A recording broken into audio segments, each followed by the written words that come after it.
হ্যাঁ বস, আমি পশ্চিমবাংলার ছেলে, আমি গর্ব করে বলতে পারি হ্যাঁ আমি পশ্চিমবাংলার ছেলে।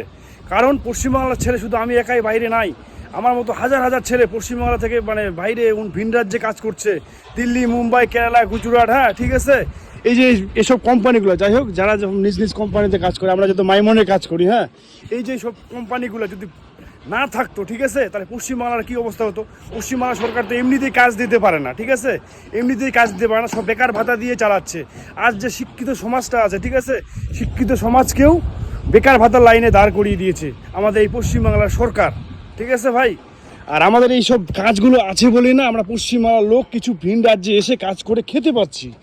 কারণ আমাদের পশ্চিমবাংলায় কাজ নেই, পশ্চিমবাংলায় কাজ দিতে পারবে না সরকার, শুধু ওই ভাতাই দিবে, ঠিক আছে।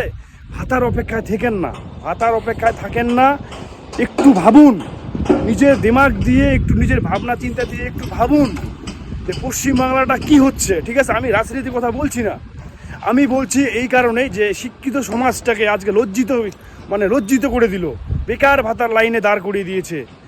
যারা এত এত এত ভালো ভালো ডিগ্রি নিয়ে বসে আছে, চাকরি পাচ্ছে না,